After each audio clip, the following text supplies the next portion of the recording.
On this edition of Southern Newsweek, a much-loved fluffy white dog is rescued from the edge of a Dunedin cliff. Work on Dunedin's latest co-housing scheme is well underway. And Ashburton Intermediate solves engineering problems at a science challenge.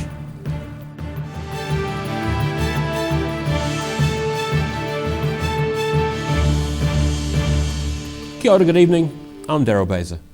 Fear turned to an outpouring of joy for a Mosgiel woman after the dramatic rescue of her dog from the face of a cliff recently.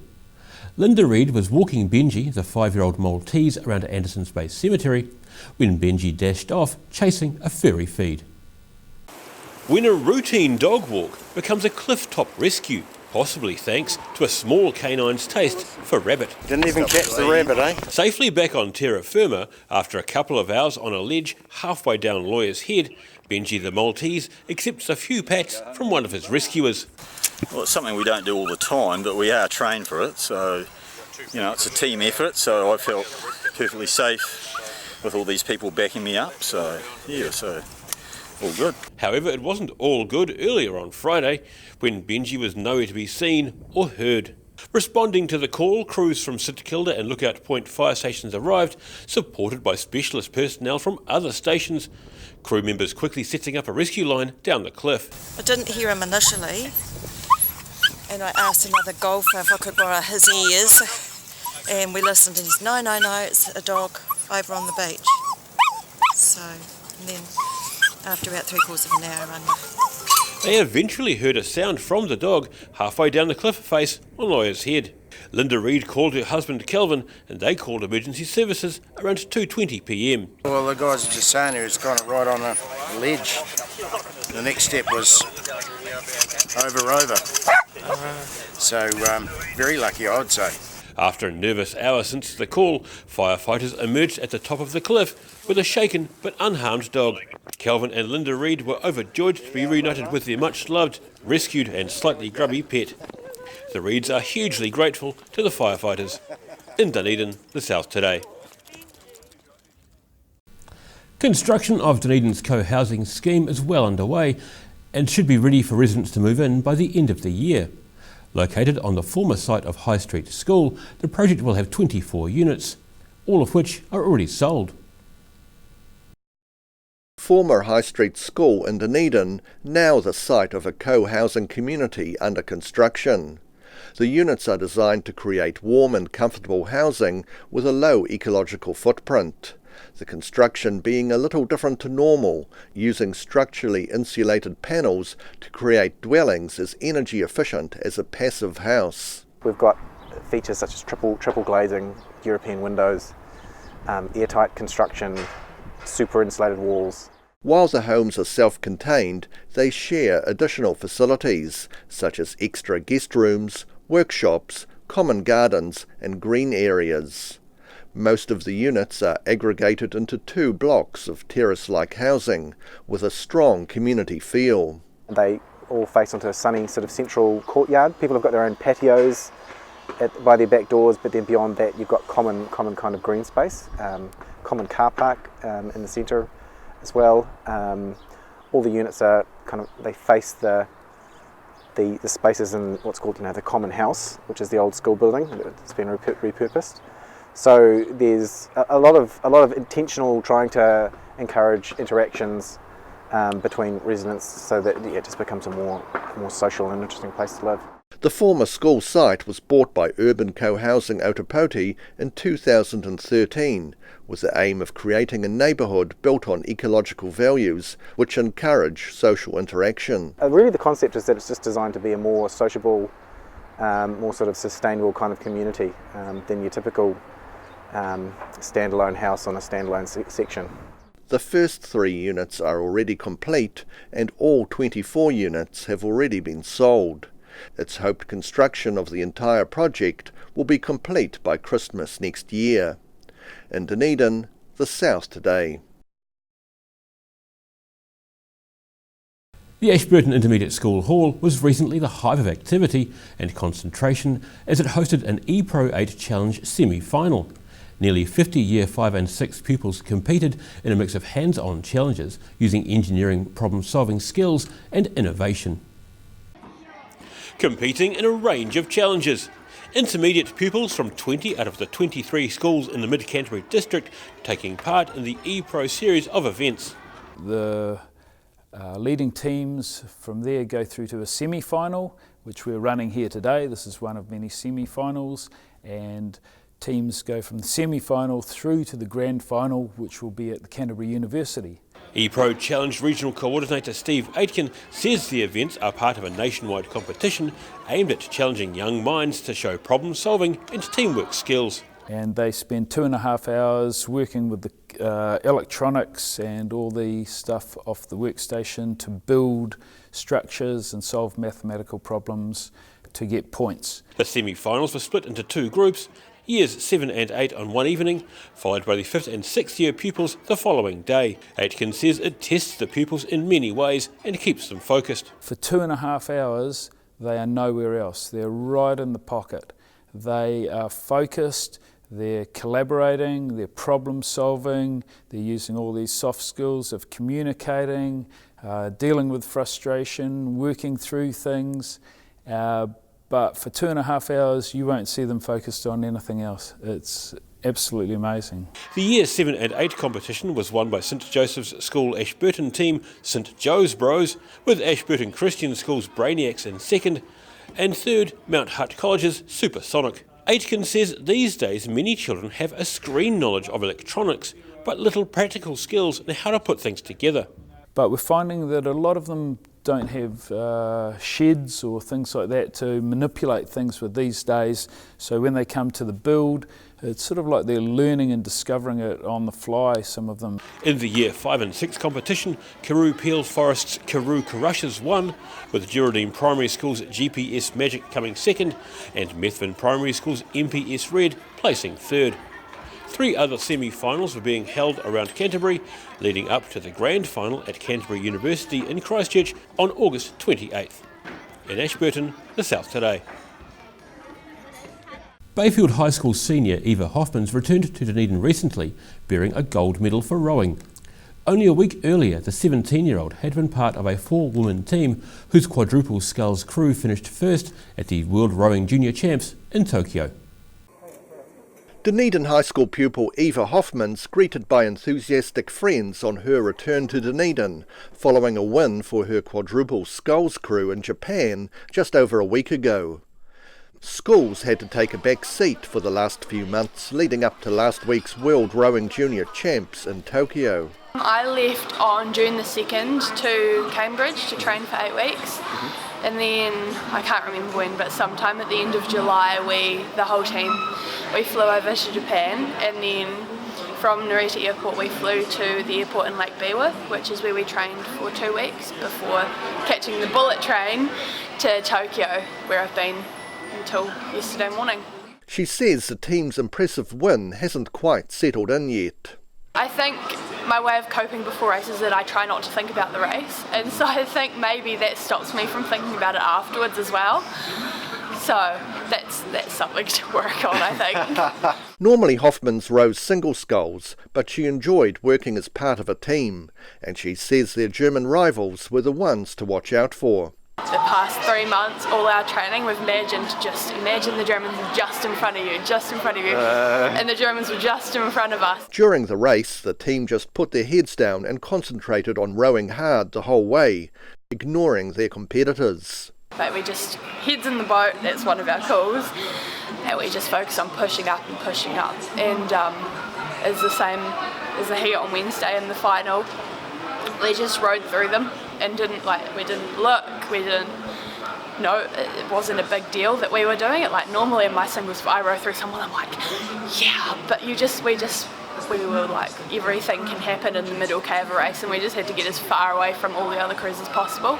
In the end, they won, beating their German rivals by more than 2 seconds. Like mentally, it was the biggest, toughest thing I've ever done, but it paid off. Just being in a crew with other people, it's much different to a single, so you can share the load, I suppose. While Hoffmans is now home and supposed to be taking a 3-week break from rowing, there's been a slight delay with her competing in a long-distance race on Otago Harbour yesterday. In Dunedin, the South Today. Still to come on this edition of Southern Newsweek, a visiting writer recalls being jeered at for being a person of colour at Little Rock School in America, and an Abbotsford woman meets her rescuers 50 years on.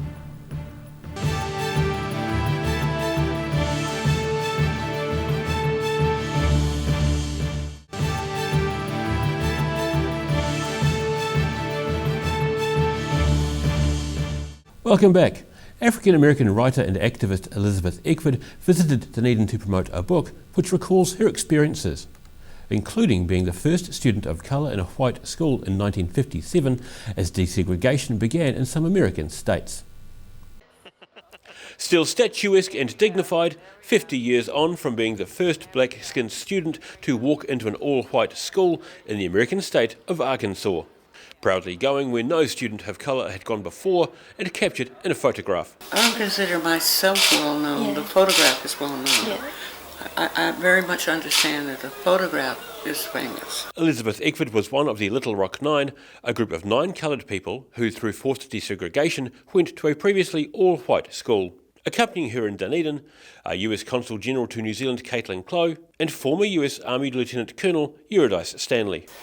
She was the first member of the Little Rock Nine to show up at Central High that day. And so the hatred of that crowd was focused solely on her, and she bore that on 15-year-old shoulders. And she was able to endure because she knew how important what she was doing was. Elizabeth Eckford has lived in Little Rock, Arkansas since 1974, and despite remaining fairly anonymous, is proud of the southern state having a monument to the struggles her and 8 others endured. And in Little Rock, it's the only southern state that has statuary dedicated to the civil rights movement on his Capitol grounds. It's called Testament. Hundreds of pupils from schools all around the region packed into the Otago Girls High School hall to hear the US civil rights activist discuss racism, prejudice and bullying. Elizabeth Eckford wouldn't talk about the current US political climate. However, Eurydice Stanley says Eckford's experiences still ring true today. I won't discuss American politics. Her experiences are relevant today because it speaks to the resilience and the tenacity of the American spirit. And unfortunately, it was a horrific time in American history. But 9 children, 9 youth showed the world the tenacity that's necessary to bring about change. Elizabeth Eckford says despite a very tough year at high school, she enjoyed her college years and worked a number of jobs before compiling her experiences in a book.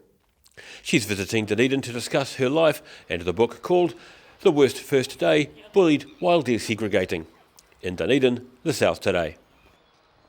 Cromwell College pupils are adding their voices to the fight against invasive lakeweed Lagara siphon in Lake Dunstan.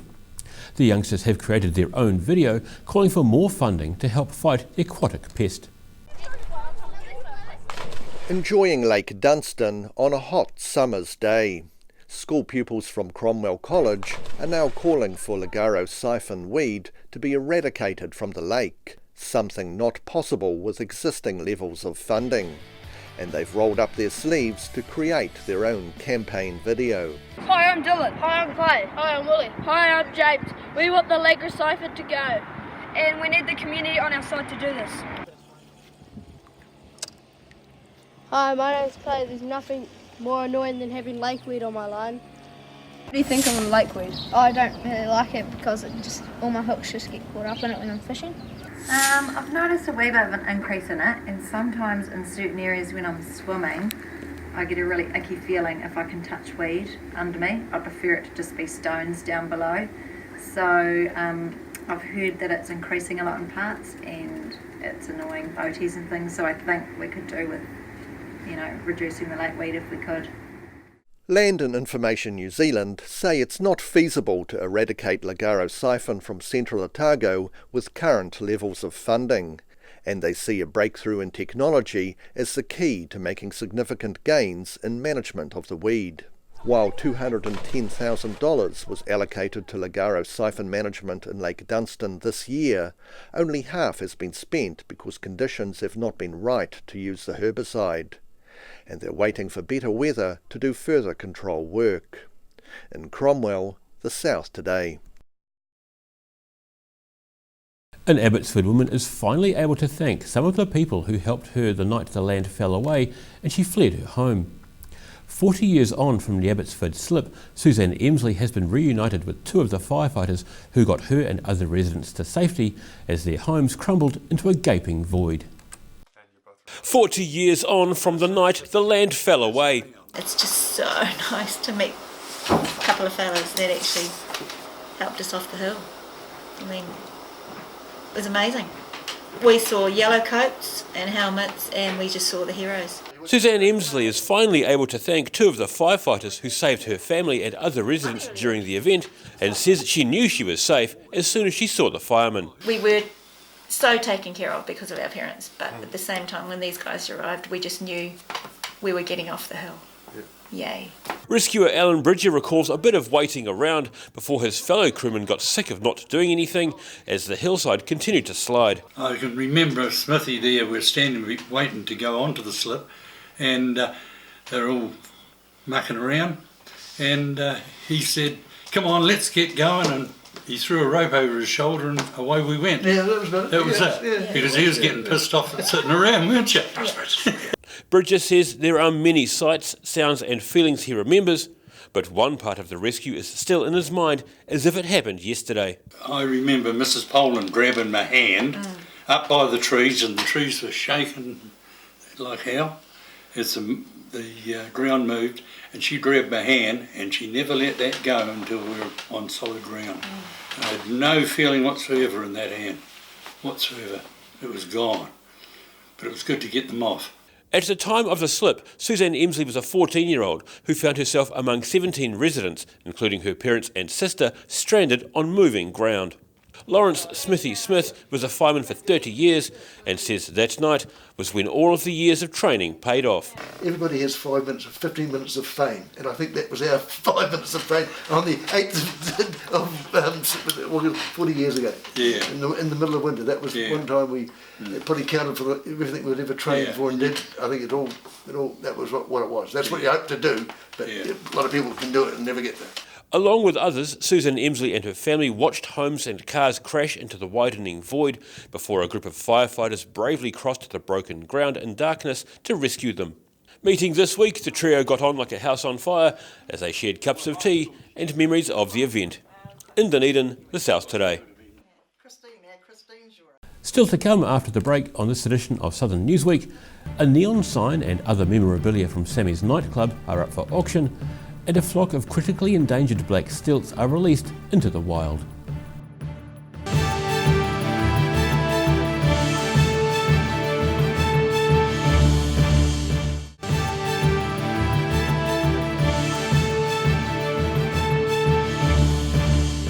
Welcome back. A slice of Dunedin's nightlife is set to go under the hammer this Sunday. 2 years after Sammy's closed for good, the neon sign, which sat above the entrance to the nightclub from 1984, will go up for auction at Hayward's Auction House. But it's only one of the many treasures on offer. A glowing reminder of 30 years of hazy beer-soaked memories goes under the hammer this weekend. Former Sammy's proprietor Sam Chin says the sign has been in storage since he sold the venue to the Dunedin City Council in 2017. Oh, well, it's been a music venue for 30-odd years, over 30 years, and it's stood out like a sore thumb, really. Hundreds of bands graced the stage during the venue's life, from hometown heroes like The Clean to touring bands like Dragon. However, it's an Irish touring band which Chin says was one night that really stood out for him. My best show was The Pogues in February the 4th, 1988. Yeah. Sunday night, only $26 to see it, and full house. It was quite amazing. Sam Chin says the sign has seen better days, however he understands it still works.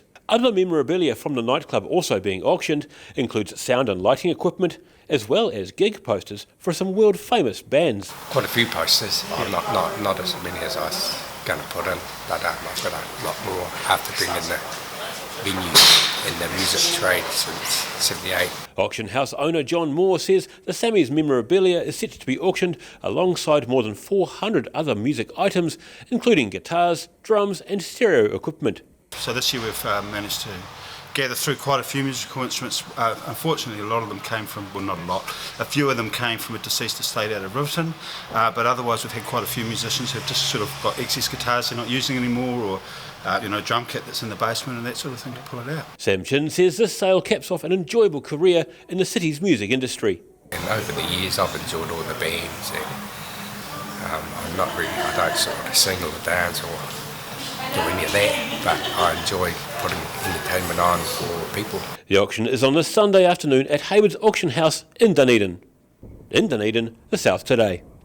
School children and dock rangers worked together recently to release 19 black stilts behind Lake Tekapo in the Mackenzie Basin. The release of the native wading birds, which are also called kaki, is the third of 3 releases as part of a local conservation project. Perfect high country weather at Mount Gerald Station at the far end of Lake Tekapo.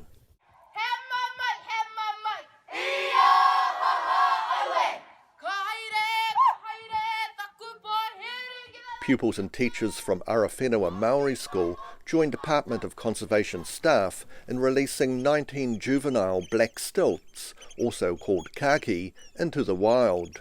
This is just one of 3 black stilt releases in the area, following the trapping of pests by the South Canterbury Te Manahuna Araki Conservation Project. Over the last week, a total of 64 birds have been resettled into this high country refuge north of Lake Tekapo, and another 66 have been released on the other side of the mountain range, in the Tasman Valley.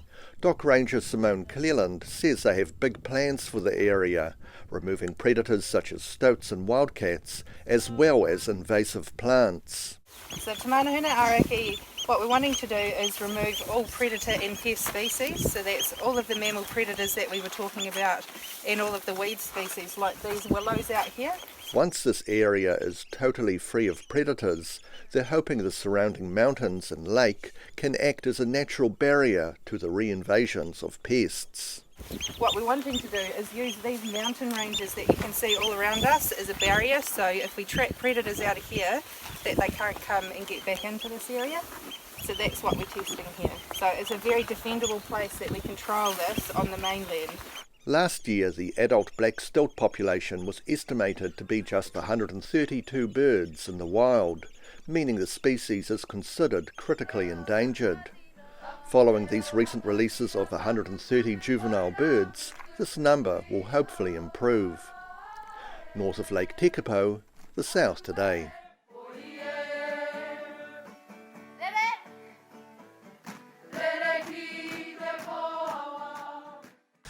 Dog faeces have been causing a stink at St Gerard's School in Alexandra. Small plastic bags filled with dog excrement are being flung into the school play area on a daily basis. Plastic bags full of dog excrement found in the shrubbery at St Gerard's School in Alexandra. Principal Trina Eastwood says it's been an ongoing problem with someone throwing dog faeces over the fence and into the school grounds. Just over a year, we have been having a regular plastic bag dumped into our school grounds almost on a daily basis of dog poo. Quite a number of bags of excrement can end up half hidden in the shrubbery. Sometimes if our caretaker doesn't get to it, we can have 8 or 9 bags sitting there, which is really awful for our children. Making matters even more unpleasant, some of the school pupils have been working on a project identifying predator footprints among the same bushes. So the other day when they went to place out their tunnels for their investigation work, they came across about half a dozen bags of dog poo in amongst the grasses and bushes that were down the end of the playground.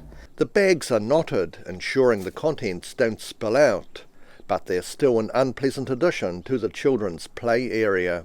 So it's not only the children's play area, but it's actually their learning environment, And it's just awful that someone is doing this on such a regular basis and that they would choose a school playground, to dump their dog's poo in. The school is now considering installing surveillance cameras, and they're urging anyone who sees people acting suspiciously in the area or throwing anything over the fence to report the matter to the school. In Alexandra, the South Today.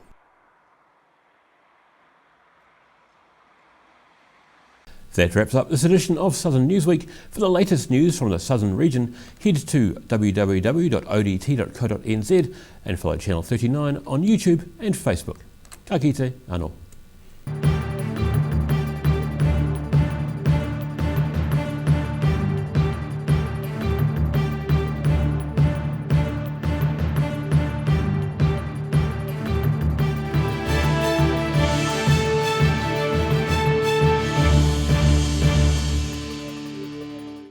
Supporting local content so you can see more of New Zealand on air.